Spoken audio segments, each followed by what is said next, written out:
Yo, yo, yo. What's up, bro? Can you hear me? You're loud and clear, man. Good to be talking to you again. Dude, I'm feeling good right now. How are you feeling? I'm feeling really good to talk to you again, bro. Off to the races in 2020, my guy. Is that how it is right now? I like your background, what you got going on right now. Oh, I just moved. So, dude, man, I moved into, well, I decided I'm done working from home. Uh, Okay. dude, life is changing, man. Yeah, I got an office now and shit. So it's like, I can feel myself getting older. And I'm like, I can't do this shit no more. I come to work, dude. And I go train, and then I spend time. It's like work is here now. Like work is at the office now. Like I go home. I I can't. get I can't. I can't even. Yeah. how many years did it take you to finally do that? I've been working out of the house for ever. I've never had a job, right? I've never had a job before. So Mm. this is new, right? There's it's like I'm in a suite, and there's other people who have the guy next to me has like a CAD company, and they do like some transfer. It's like it's real companies here, and I'm just like, I make YouTube videos. You know what I mean? No, I get it. I get it, man. No, that's I that's hope I'm funny. 32 years old, and I'm in an office environment, and dude, I can't tell you how healthy it is to even just like come to work. They don't have to. I'm the only one who works here, but it's like, hey, right, and just to be like, it's different, man. It's getting. I never thought getting out the house would be. I'm in double drive now.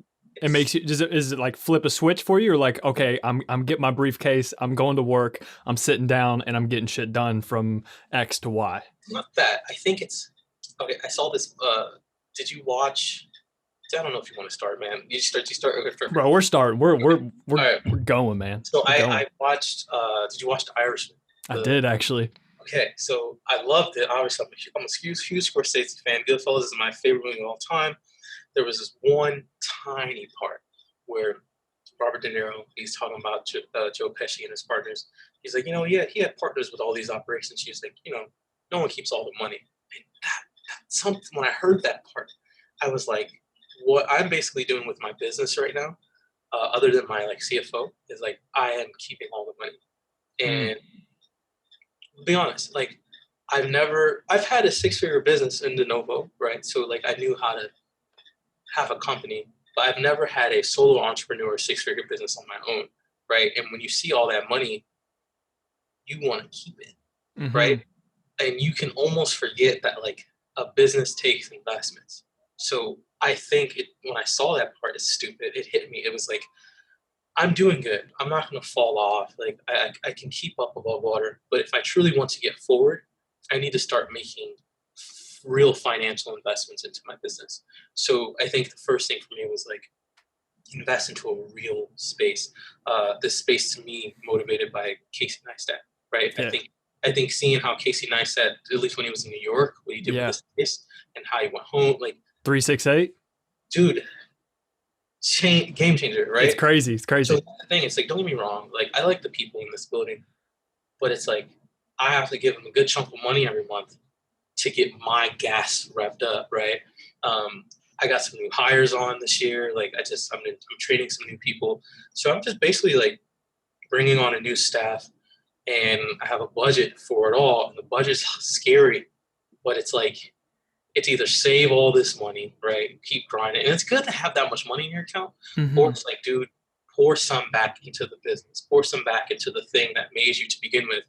And I think it just hit me like, dog, it's time to take some risk. The risk previously in this entrepreneurship was um, put it out there, see if you can do it, try it. They were all do or die risk. I think I've acknowledged now in my young 30s, I'm out of do or die mode. I made it. I've won. But to keep winning, the risks are different, Mm. right? It's like the comfort risk. And Yeah. it's new to me. I don't have anybody in my family who knows the stuff or anybody really. But I do have some peers in the area I live in. It's kind of like a busy area, and there's a lot of go-getters who are older who have companies. Like when I was in Vegas, I went to this virtual reality thing with my girlfriend and one of her clients. like made it, basically, right? You put on this whole thing and you just walk in. It's a totally immersive virtual reality. Like you feel the rails, you feel the weather. It's nuts. And he made it, right? And this guy, his name is Sajid. I talk with him sometimes and I see him and it's like he built his company to that. And like I'm finally getting, for the first time in my life, real mentors, right? Not just people who I'm like, I want to be like, but actually like, here's what you do if you want to get your company to the next level. So I think for me, watching it, man, I think my interest now is I know what I can do with online coaching, but it's going to be like, I have to take this money from online coaching and invest it into something else that may make money or may not make money. And it's a scary thing, dude, but I call it comfort risk. I don't have to do it. I can keep collecting the cash. I can sit fat. This is great. I'm so pumped that we're talking about this because I've been on this subject a lot lately. I've been asking myself a lot lately, like, what's the point, right? Like, what am I trying to do on a day-to-day basis? And like last year was the first year I went full-time online coaching. I'm supporting myself now as well, right? Like I'm feeling good about it. Like I am comfortable. But I'm trying to figure out how much of my future is going to be dictated by like what I know I need to do. So it sounds like what you're doing, like you're hiring out, you're kind of doing some things you're not used to be doing, but I'm trying to figure out how much of that do I need to do, but then balancing that also with what I think is fun on a day-to-day basis. Yeah. I mean, who can answer that except you? And I think the thing about this entrepreneurship, like, dude, I went to fucking business school, I got my MBA and shit. I've been in business. I've worked for myself forever. And I think the one thing that you can't rule out is how you feel. Like so much of business is maturity, right? Like so much of that feeling of when you're ready to invest and what you want to do, so much of it is just how you feel. It's like, dude, I can't explain it to you. I woke up one day and I felt like run faster. You know what I mean? I don't know, right? Like the feeling that I used to have, I'm not going to lie, in my early entrepreneurship, the feeling was like, can I prove to the world that I'm competent? That was always my biggest thing. Can I prove that I'm a man who can open a business and run a business? That was always my thing. And I did it, and dude, that juice has run out. Like I've got nothing to prove in that department anymore. So now it's almost like I'm playing with house money at this point. It's like, what other game can keep me happy? So for me, and probably for you, the truth is that I like to know what it feels like for victory, right? Like being like fucking yes, like I won. That makes me feel psychologically happy when I do win, and then the chase to get that hunt, that win. There's something in me that makes me feel good. And dude, like if I were to go hunt down a squirrel, I can't lie, it won't make me feel anything. Like I can't explain it. One day you wake up and you see that gazelle, and you're like, I want that, dude. And it's like, to me, I parallel it to maturity. You can't force it, you can't write it, but it's just like, it's like maturing. One day you're just like, I'm not doing that no more. I'm doing this. And I have a very naturalist perspective, right? Business has been very natural to me. Like this is my first time ever being in an office, like I said, right? So I don't know, man. I feel like I'm just over so much shit of trying to think it through or plan it through, when the truth is it's like, dude, just go in, work 70 hours and see what comes out. And that's still the formula. It's been the formula since day one. It's kind of still the same. Right. How much of this comes from inspiration from others, and then how much of it comes from just like deep inside, like I need to do this, but then also there's other people doing something like this that inspires me to take shit to the next level? I think all of it has been from others. Everything I've ever done has been from somebody, whether I recognize it or it's been subconscious. I think I've watched one, right? I think we spent years, my early entrepreneurship, we spent years focus on Tim Ferriss. Tim Ferriss was our guy. Tim Ferriss was our rabbit. And then I think there's been big shifts to Gary Vee now, right? He's been our rabbit. And so I think there's always going to be cultural shifts on who is our great mentor of the generation, whether it be Dale Carnegie or there's always going to be some great business mentor, Tony Robbins. And so for me, it's been all those guys, the greats. But then it's been the small things, right? Like I was talking to, damn, I don't even hate to even out it like this. I'm not outing anyone. So I was talking to my CFO, and we were talking about what I want to do with my future. What I want to do with my future, basically next year, my girl and I, we'd like to basically buy our first investment property together, right? Just like a 2-flat or a 3-flat. Not a big thing, right? There's a lot of buildings here. You know what I mean? It's not Sure. a big. So, and it hit me for the first time, right? That you can buy a building through a business.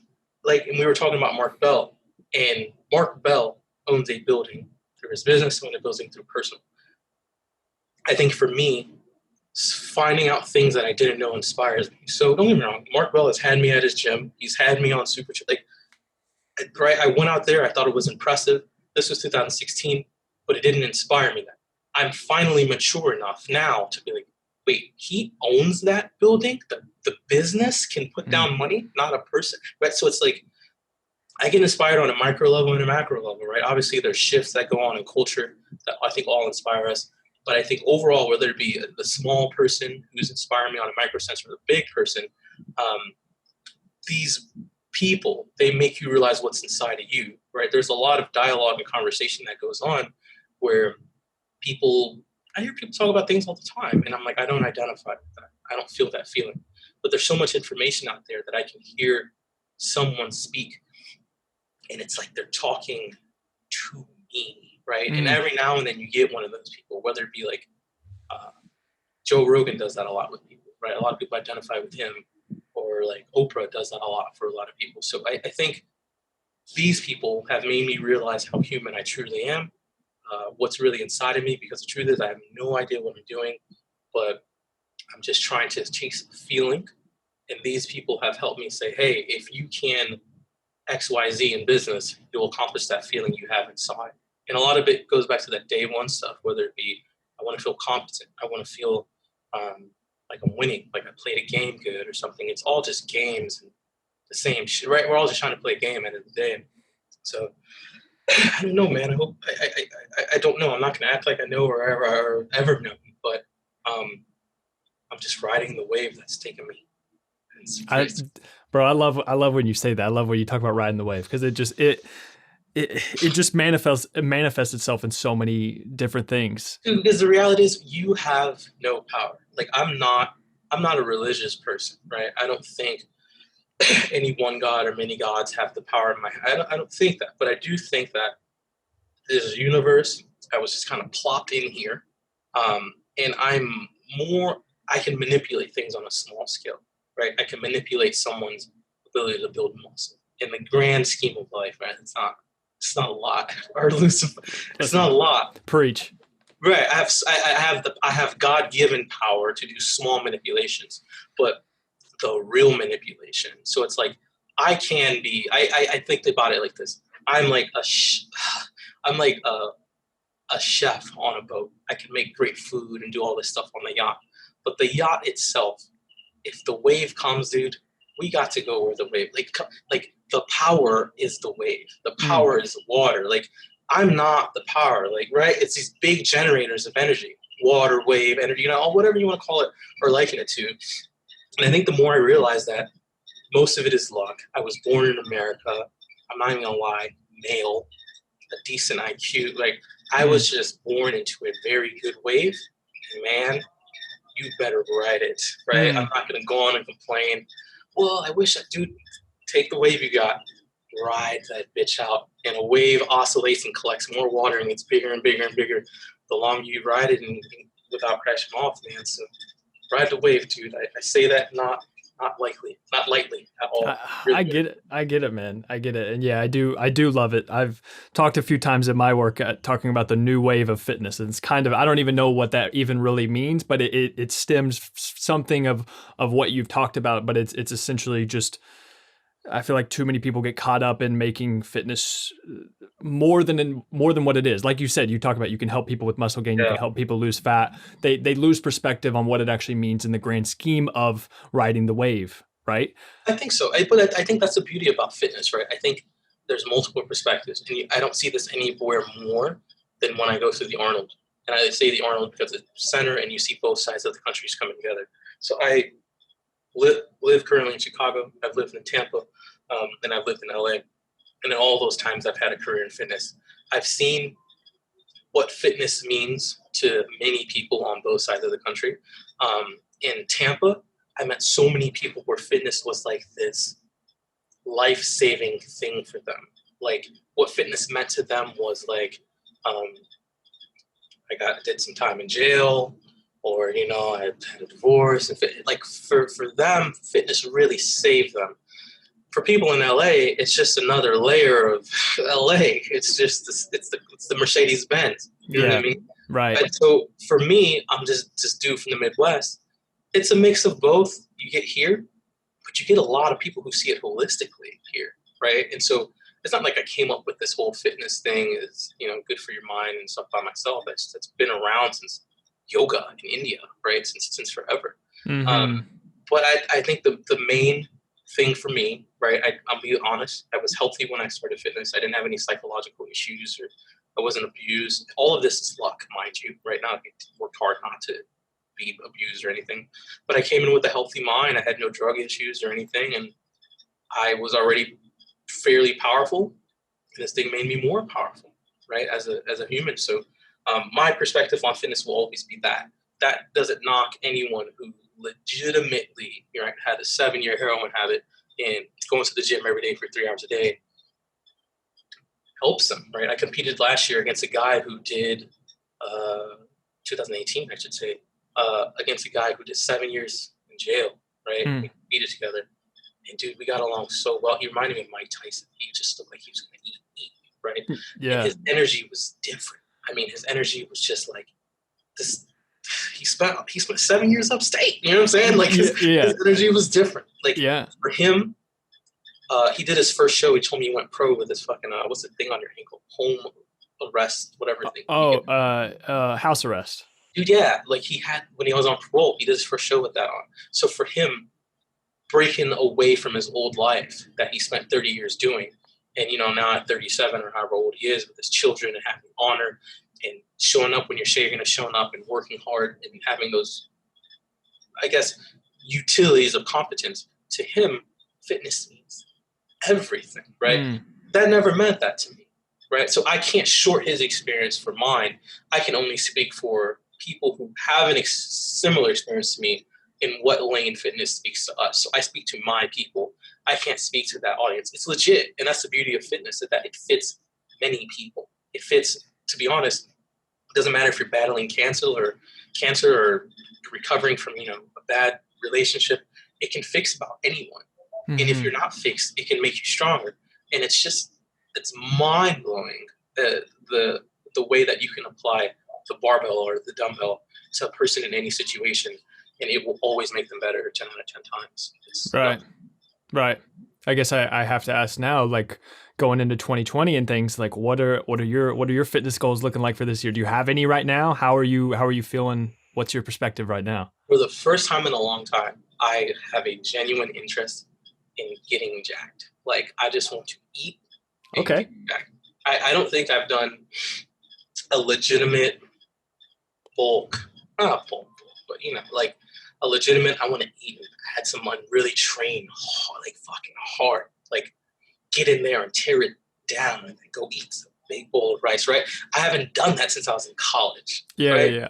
Everything's, I got to take my shirt off, and I got to power. It's all been busy shit for the gram, right? Since 2013, I feel like. And I feel like for the first time, I'm just like, I'm going to roll up with my hoodie, old Kai Green shit. Back in the, dude, bro. Day in the life of Kai Green. I miss that, dude. Rolling up, fucking doing your shit, and just tearing it down. It's like the Animal Pack guys. It's like that hardcore. I miss that, dude. Yeah, I get it. So for the first time in many years, I think I'm stopping lifting for the gram and all this stuff, and I'm still gonna educate and do my thing. But like, dude, I just wanna I look at myself and I'm like, you look big, dog. Keep going. Like you look big. Like I miss it. It's always like lean and So I don't know, man. I have no real goal other than to just get in the trench and be a dog. Get in the trench and be a dog. That's I love it.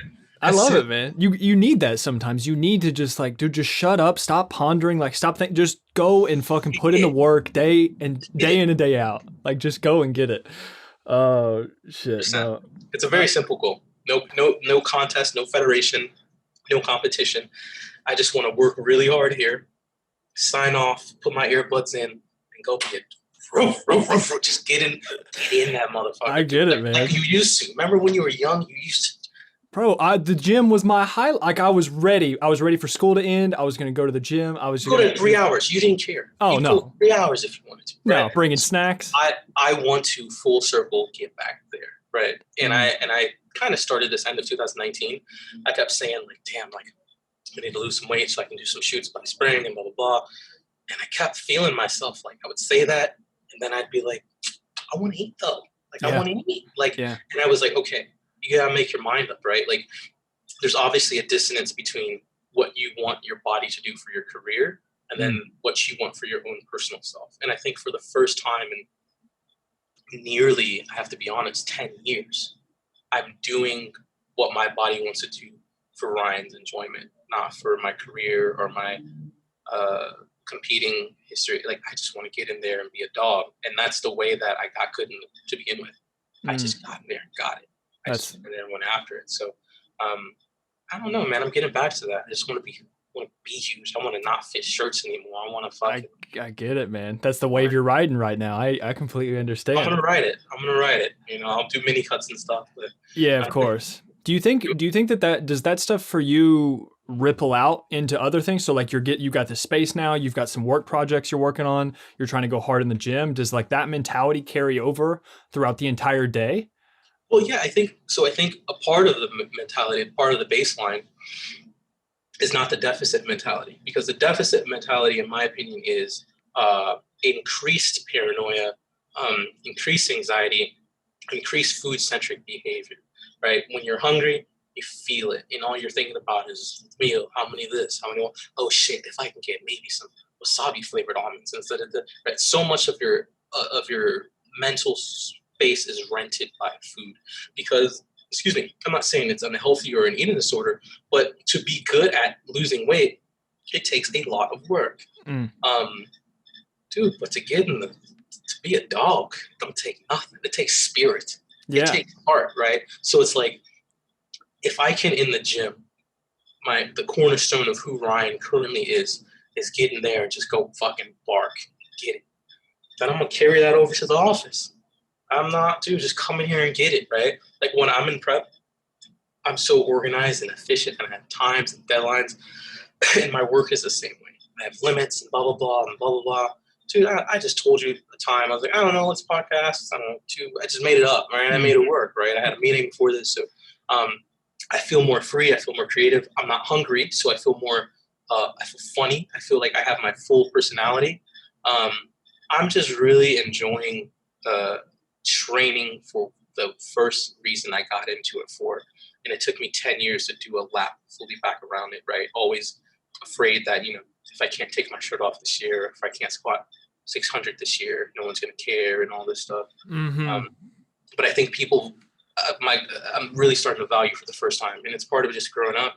I don't think people ever really care too much about how much I lift or how I look. I think people have always valued this about me, my ability to talk to them and communicate how I feel, much more than, you know, how many pull-ups I can do or something like that, which is a lucky place to be in, which a lot of fitness influencers cannot say they're in a position to be in. So yeah, man, it's all tied together, I think, starting with that cornerstone of why I train, and let's get it, man. And how do you know?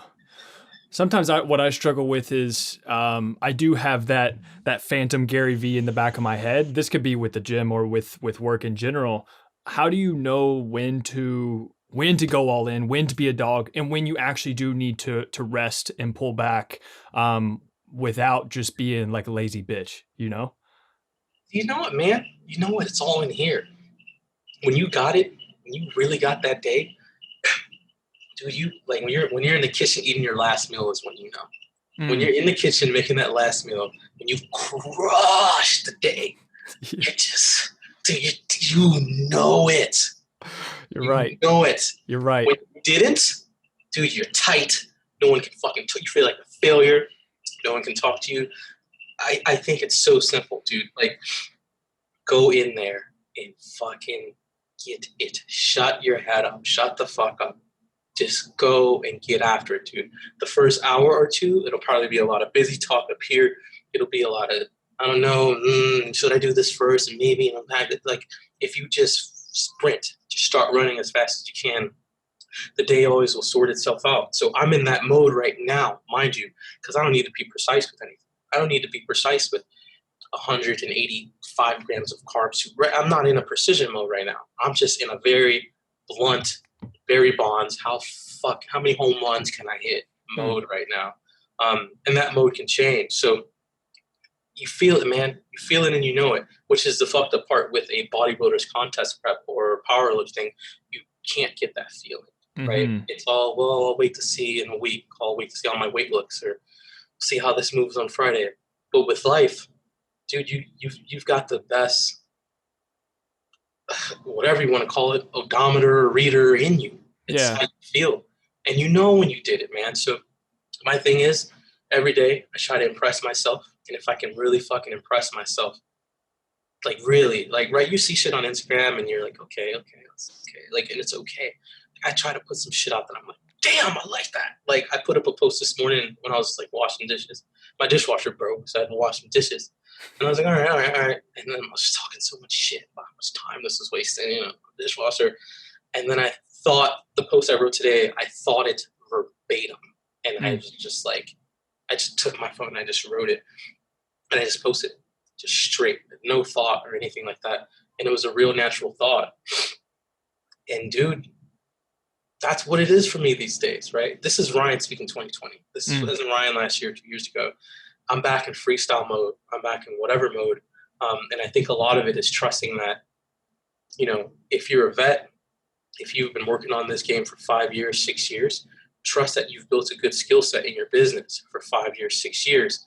And if you freestyle, it's not like you're going to lay on the couch and watch Netflix, right? You've trained yourself. It's like a boxer, or Bruce Lee says, like, be like water. It's like you can loosen up because you know that no matter what you do, you're trained enough that your skills aren't going to fail you. So if I had a bad day or a bad night or whatever you want to call it, I don't even try to self-talk to myself anymore. It's like, yeah, that sucked, right? And I owe it that I'm not playing fucking Game Boy. I'm out here trying to make some real shit happen.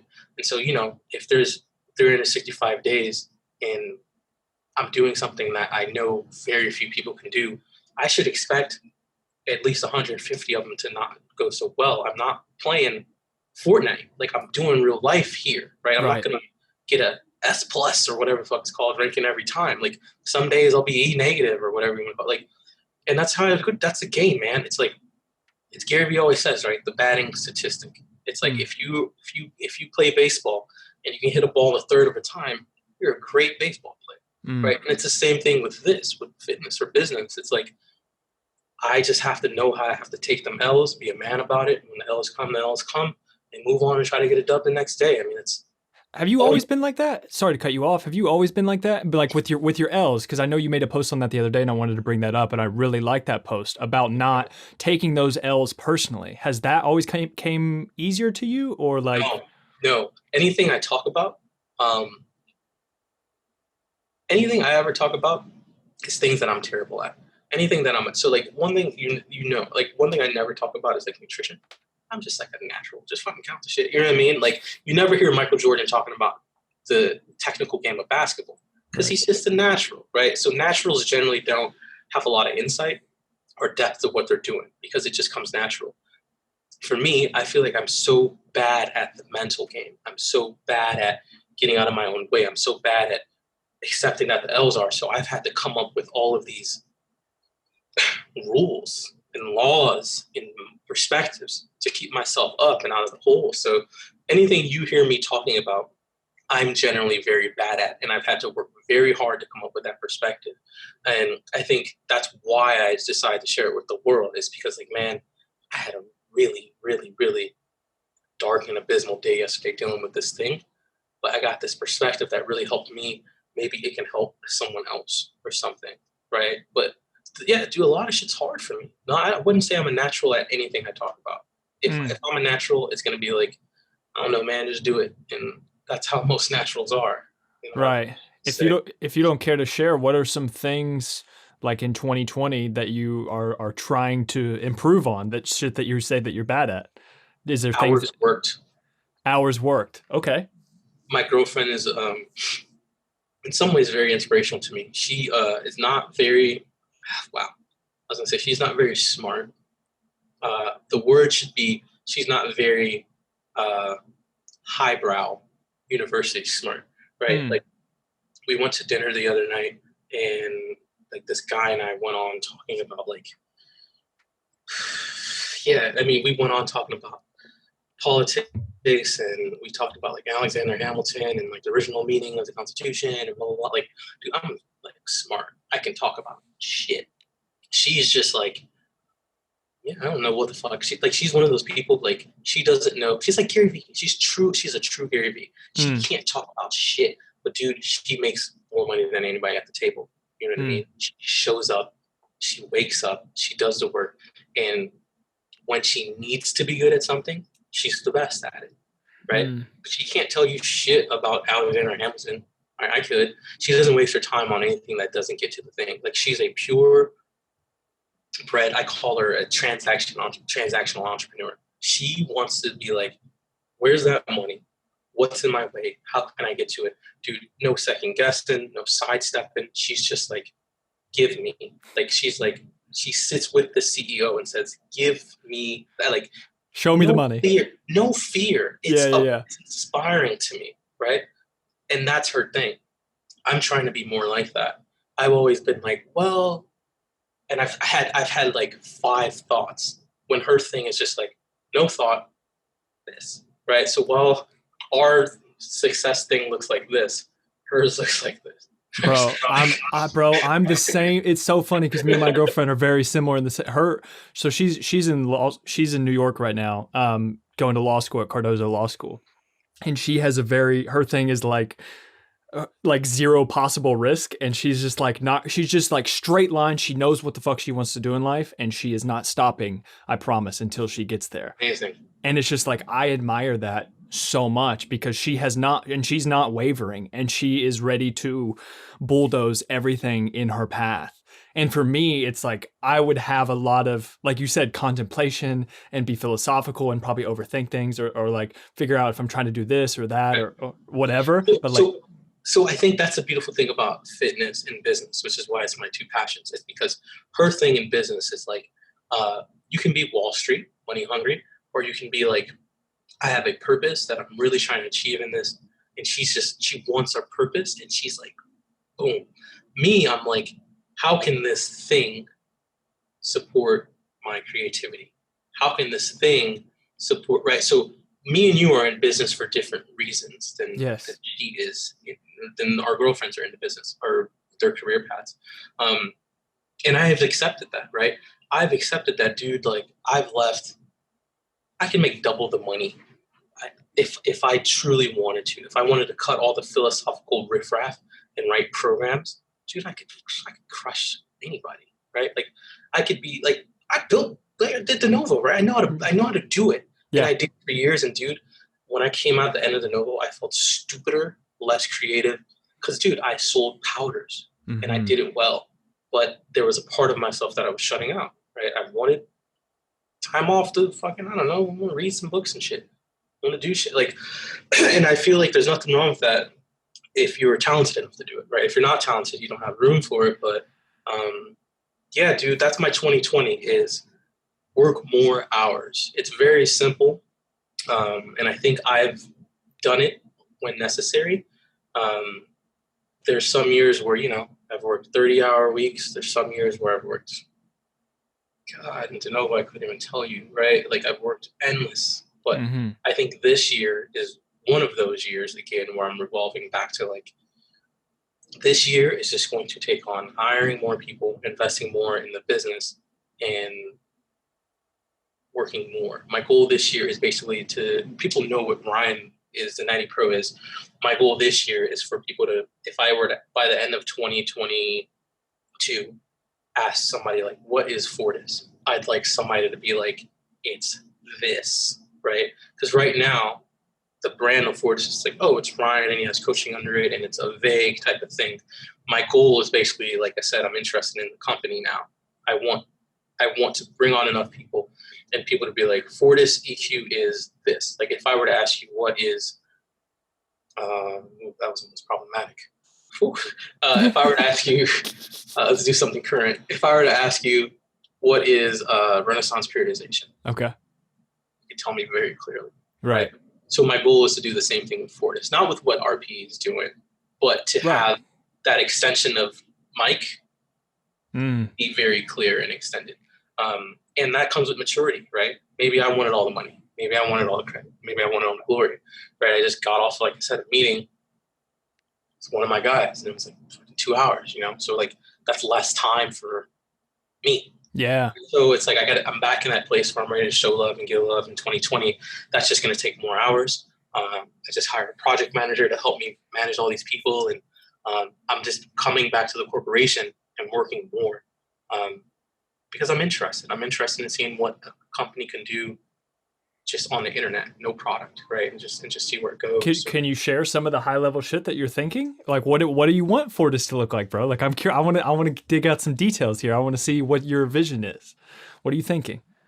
Here's what I think you're gonna find interesting. Okay. So I keep saying I'm 32 because 32 to me is very big. I started doing this around 10 years ago when I was like 20, 21. I wouldn't say I had a 10-year goal, but I knew what I wanted to be. 10 years ago, I knew that I wanted to be known in fitness. I knew I wanted to be making a career out of it. I knew at the time I wanted to own a supplement company and all these things. I had all these visions, dreams, and goals that I wanted. And dude, I thought I'd get there by like 45 at the time, pre-social media. Mm-hmm. You know what I mean?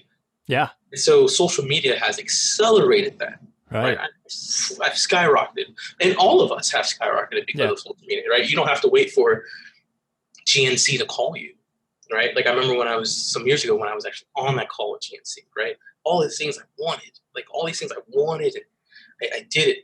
And so, dude, 2019, I was in LA early in the year, went to Dubai for like a month, and I did a lot of shit. And I'll be honest, I came back, dude. I came back home.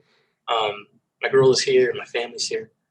And I was just visionless. I had no vision. I had no real goal or motivation. I was making enough money off of clients. My reputation was good enough in the industry. I just didn't have a goal. And that was most of my year. Most of my year, I'll be honest with you, I didn't post a lot. It was just keep my clients happy, keep getting new clients. And I really don't know where I want to do with it.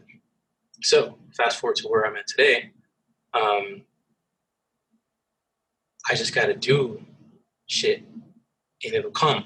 I feel like the days are over of being like in that deficit, of being like, oh, like I got $10 in my bank account.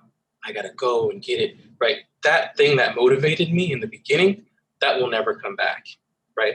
That was the original thing that motivated this vision. The thing that's going to motivate this next vision, I've never met it. Like, I have no idea what this next phase of my life is going to be in fitness. I have no idea where it's going to take me. But I'm betting and risking that if I bring on people, tell them, here's what I currently have. Here's what I currently do, right? Like, what can we do with Fortis? People love me. People love, like, what can invest into people, invest into their ideas, talk to people, bounce ideas off of people, create a company culture. I'm hoping that we just create it, right? I'm not waiting for the vision to come and fall in my lap, and it's not going to come to me from God above. Dude, I have zero idea with what I want in Fortis, right? I know I want to do a few things. I know I want to do, like, for my clients, I want to do some camps. I know I want to keep writing this book I've been writing. I want to put out a shirt by March and a hat. How about that? Yeah. Right? I'd like to start a podcast. I'm hiring somebody to do a podcast. I'd like to start a podcast. I don't know if I want to do guests. I think I just want to sit in here. All right. And talk with people, right? You could do it. You could absolutely do it. Easy. I'm sure I could. So Easy. would you chop that up to vision, or would you chop that up to ideas? Those are just ideas, right? Those are just ideas, and I'll execute them. But what now? Let's say we get it. I basically am betting on this. I need to make sure that the new people I'm bringing in, and these are people who've been like my clients for 5 years, people I worked with in Zenovo for years, and I grew up with. Like, these are my people that I'm bringing in. These aren't like strangers. Sure. And it's like, Fortis is my thing now, but I'm going to keep it 100 and I'm going to hand it to you. This is our thing now, right? Through this thing, we can all eat. Through this thing, we can all be something. We can all put food on the table. How hard do you guys want to go with me? Right now, all of my money comes from coaching, all of it, seminars and camps. For the first year, I'm willing to take a big chunk of that money and give it to you. I'm making all of it. But ultimately, I'd like you to start doing things in Fortis that are money making. And I'm trusting you with the vision. I'm trusting you with the goal. And I'm trusting you to talk with me. Let's grow this thing. So the same way, right, that in the past, I just moved to Florida. That was my first step with the move.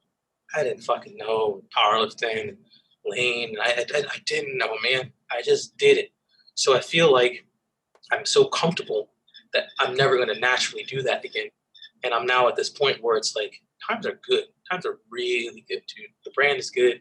But it's like, how does Amazon go from selling books to becoming Amazon? And the truth is, you just have to invest and just let it grow. So we take some L's, waste some money here and there. That'll happen.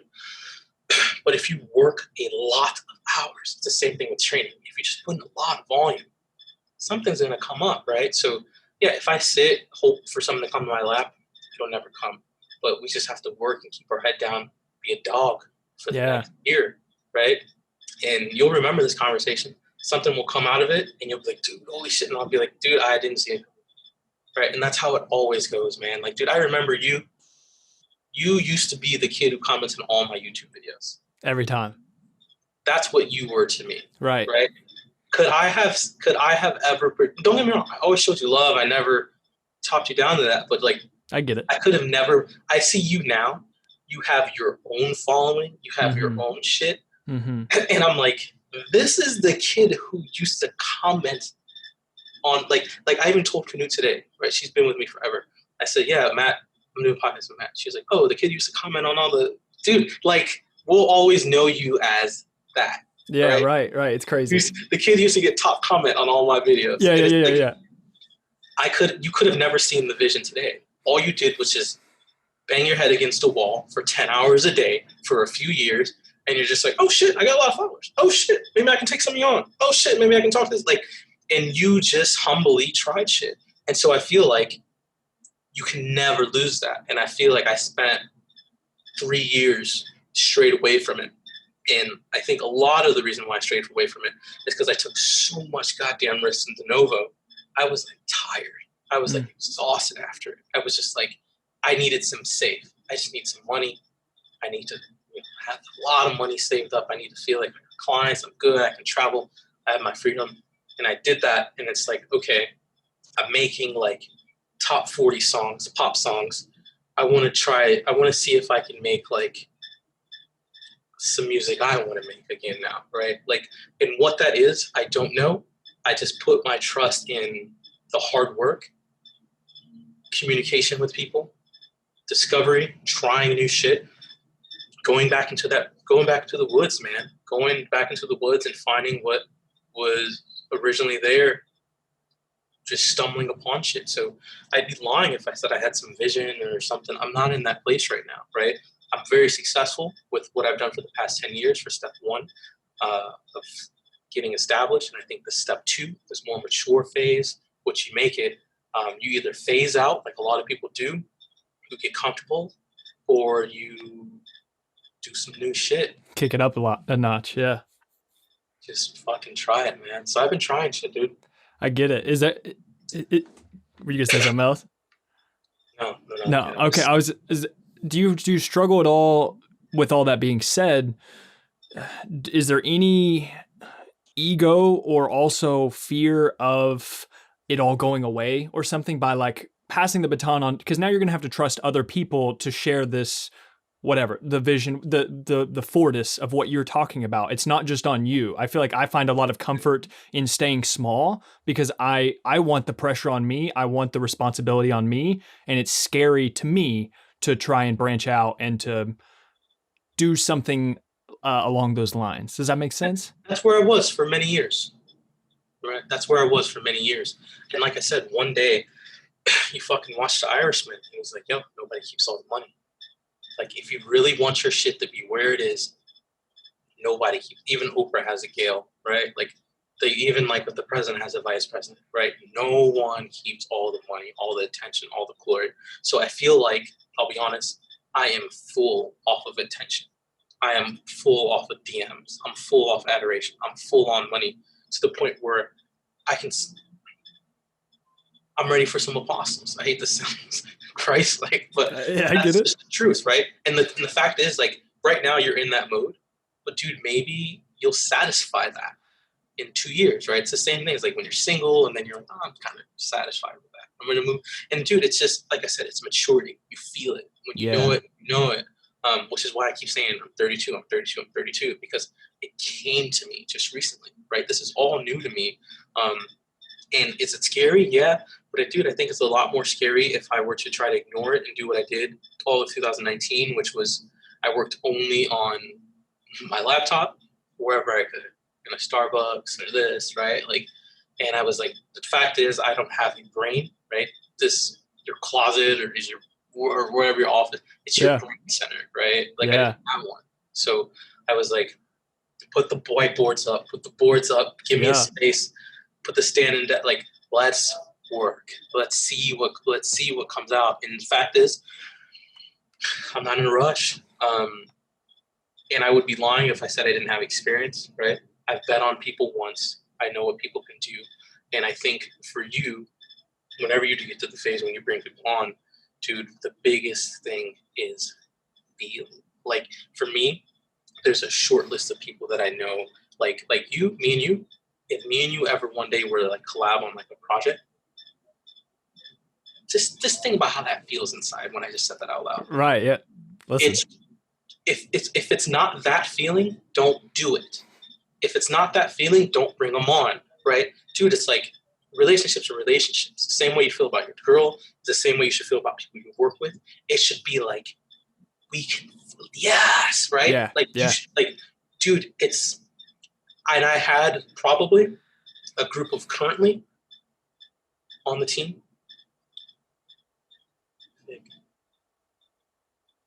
I have 4 people right now who I feel like are just like, I would close my eyes and I trust you to fucking drive. Right? Yeah. And it's like, pay them what they're worth. Let's fucking go. Right? And it took, dude, and I keep saying this. I'm 32. It takes a while to make these bonds. It takes a while to make these relationships. You know what I mean?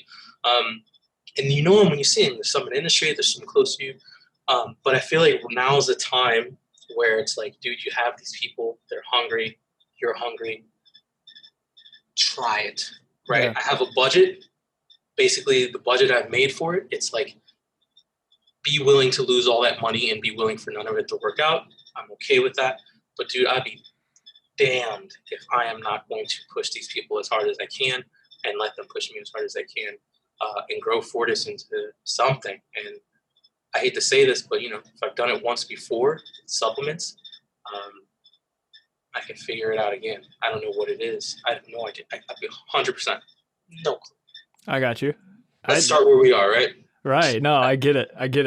I want to switch gears. I want to give your mind a little bit of a break, because I know we always get philosophical and deep and shit. But this is a question that I hung out with. I don't know if you know him, Carter Good and Kaylin Piles, the other day in Columbus, and we had a podcast together. And one of the questions that I asked them was, this could be with your current skill set or with a skill set you wish you had. Yeah. What would you do if you didn't do this on a daily basis, right? Like, what would you aspire? Like, I said, a stand-up comedian. I thought it'd be amazing to do stand-up comedy, do tours, like hang out with Joe Rogan, you know, do podcasts, hang out with your bros, and then just like make people laugh for a living.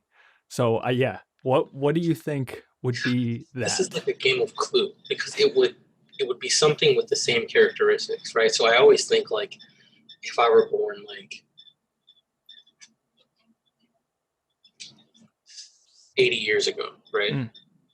I'd probably be like in America. I don't know, I'd probably be a garbage truck driver, right? It's something where at least 80 years ago, a black man in America can do. You were not supervised all day. You have freedom. You have a route. The truck is kind Um, of your own office, right? So I would always pick, no matter when I was born or wherever, race, culture, I would try to find something where I have autonomy. I can make my own choices. I can come and go as I please as long as I get the work done. So I'd be a fucking fur trader for all I care. 300 years ago, I'd be anything. I'd be anything that fits this level of freedom. I yeah. join the fucking military. I don't give a shit. I do anything, dude. So today it's kind of hard because I'd say this, right? Because this is available. But Yeah. if the fitness scene wasn't making money the way it is, God, dude, I think I would have. I can't lie. There's not much I'm very passionate about. I probably would have honestly been like a business coach or something. I probably would have been just the same thing. I got you. Yeah. Yeah, just change it What up. about being a professor or something like that? I could see you being a professor. No, I can't. I can't work in an institution, right? So now Oh yeah, too now we're many jumping boundaries and things. I get you. in Yeah. rules, boundaries. So like, there are some people who are just good at the job interview process. There are some people who know how to play that game. There are some people who can get in there, dude, and work HR well. Like, the game is meant for some people, but You like to blaze your own trail, bro. You like it too much. You like to not do even your own about thing. blazing my own trail. But it's like, can we be real here for a moment, right? Like, there's shit I see. Like there was a. I mean, they'll never listen to this. My girlfriend, she basically she works for. She works for herself. Okay. But she has one of her bigger jobs is basically this corporate company, and she deals with a lot of corporate culture, right? Because she's a corporate trainer for them. She's their contractor. She works for herself, and she got this email, and it was just like don't you think that I would have to know about this? Excuse, like, just a rude email, right? And in my world, I'm just like, I would reply when I see you. I'm fucking you up for thinking you can talk to me like that. Yeah. But that's what we should be doing in society, right? They do it in Russia still. They do it all around the world, but somehow in America, you have to lose yourself for money, right? And it's just like, thanks. Like, you have to do this passive aggressive. Like this fake front. It's like this front. Yeah. I never want to have a job where I can't say I would work in advertising or something. I will fuck you. Who the fuck do you think you're talking to, right? So it's like, no matter what I do, it would have to be a job where I don't have to live within this facade of who I am. Yeah. And I do anything. I don't care. I get good at it. I do anything that has those characteristics. So at school, institutions, there's so many rules and curriculum you have to teach. And if you go off of curriculum, you're this and all these rules, right? All these rules. Like one of my friends said, I'm taking a class for entrepreneurship.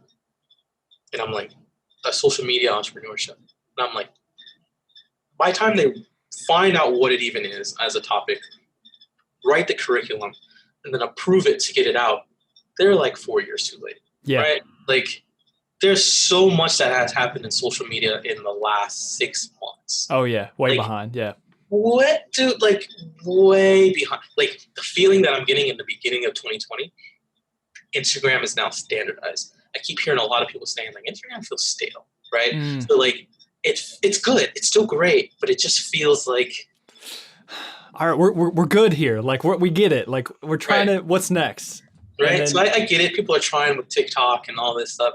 Like, I'm gonna go out there and say TikTok will never be Instagram, but I think it could be another Twitter-like thing. I think it'll be big, but I don't think it'll ever be what Instagram is. What do you think about TikTok? I know you're on there a little bit, just playing around. So I use TikTok strictly when I'm with my nieces and nephews. Oh, right? okay, I got you. Yeah. And it's just like, I really enjoy posting things on social media where it's just like, Silly. Let's see if this gets 2 likes, right? Because the truth is, I lose followers if I try to have too much fun and all this stuff. Like, and it's not a bad thing. It's my fucking job. It's my job, right? These people said, I'm here to have you educate me and possibly give you money one day, right? So I'm not here to fuck around on the Natty Pro.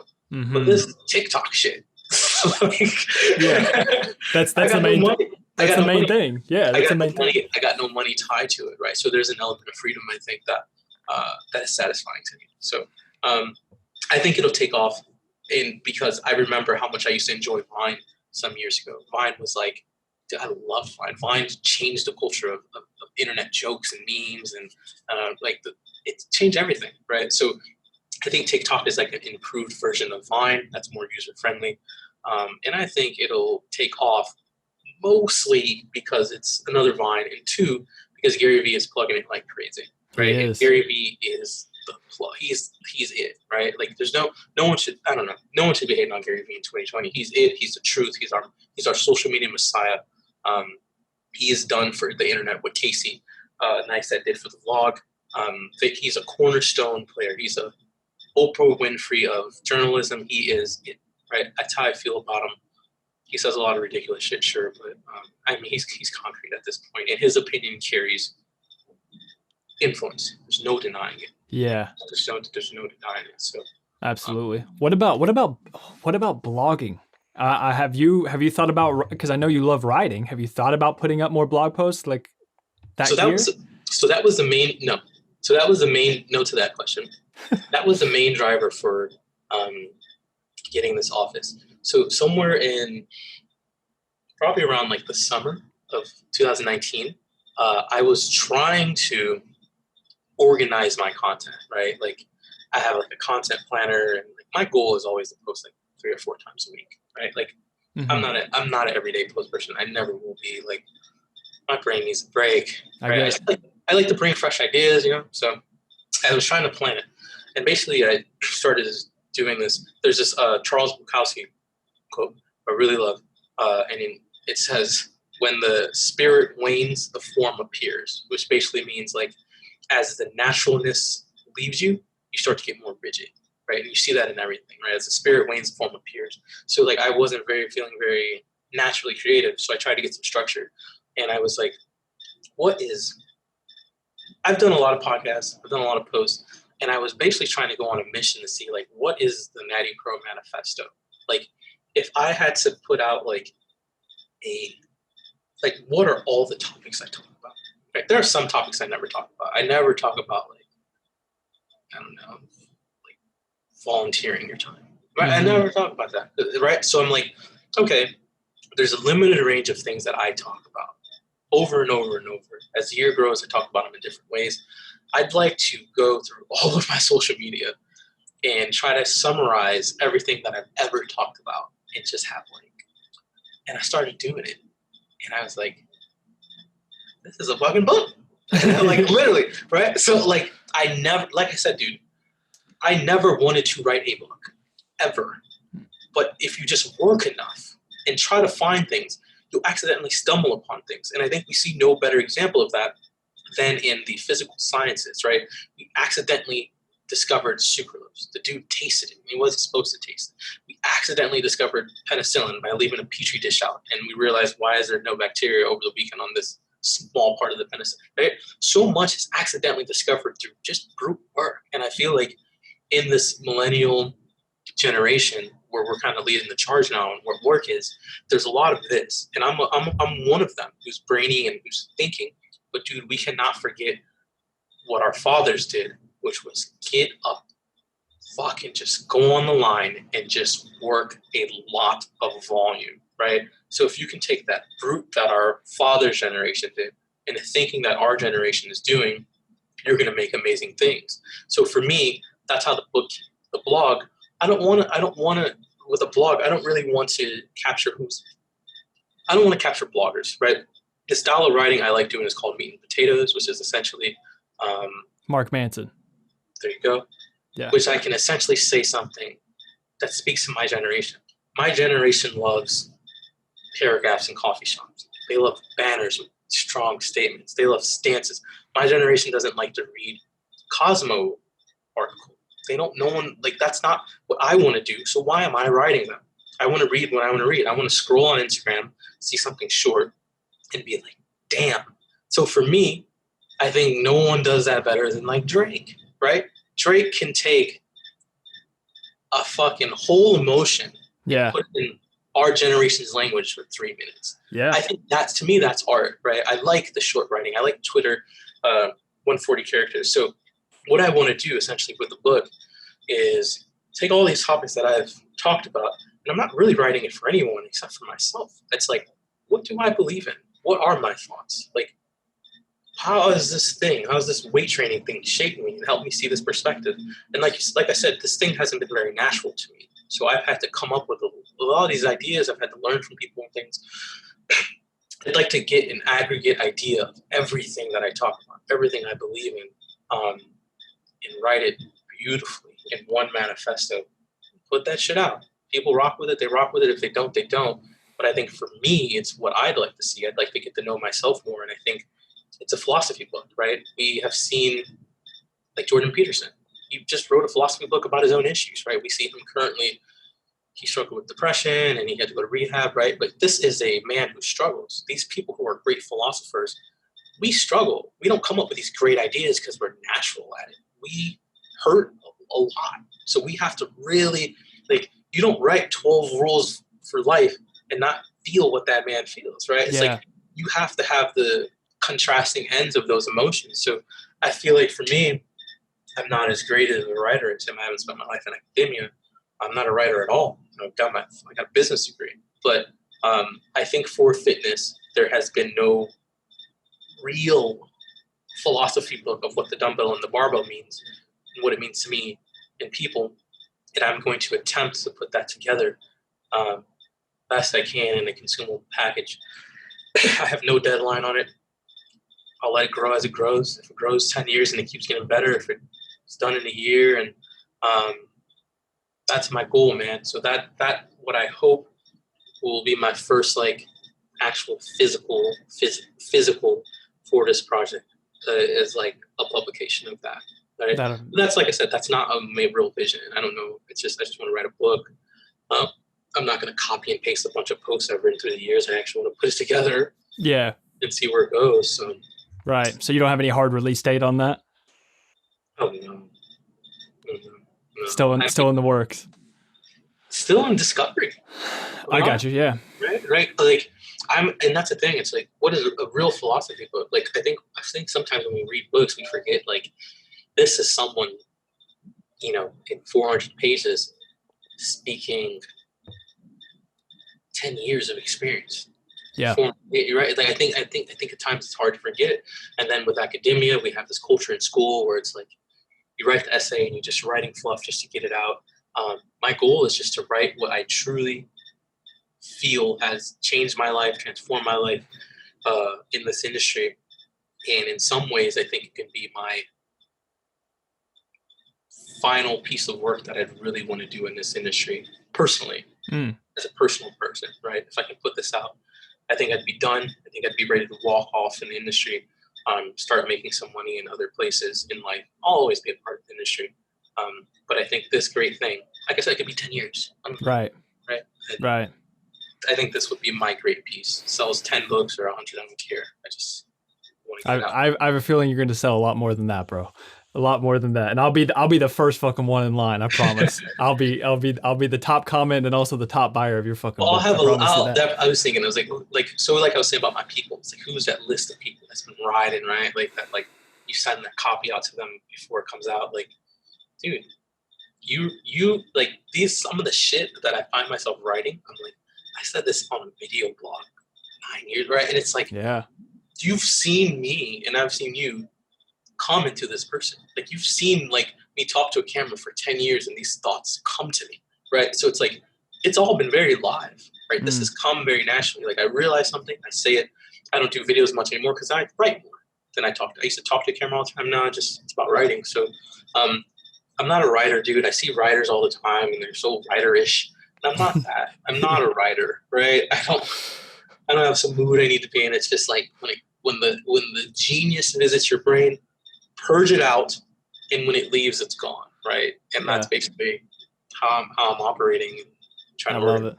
I love it, man. I'm excited. I'm super excited. I don't want to be too greedy with your time, to be honest. So I think this is a good place to cut it. We've had this. It's always a fucking pleasure chatting with you, bro. It's Dude, always. I'm spoiled, man. I got good people. I got good peers, man. I have to say, dude, I'm so proud of the work you've done. And people don't know in the past 10 years, right? Just going from, like, honestly, you did it without. I had like Lane Norton, I had Mike Sordo. I had so many people help me too, right? So many people have recognized my talent and helped me. You just did it like raw. You Bro, just I had you, and then you. I looked up to you a lot, and another two big people in the industry is Mike Vacanti and Jordan Syatt. They are two other people that, like, I remember sending Snapchats to them back in the day right, whenever I was first making my website. I was like, hey, dude, I don't know what I'm doing. Will you help me right. out?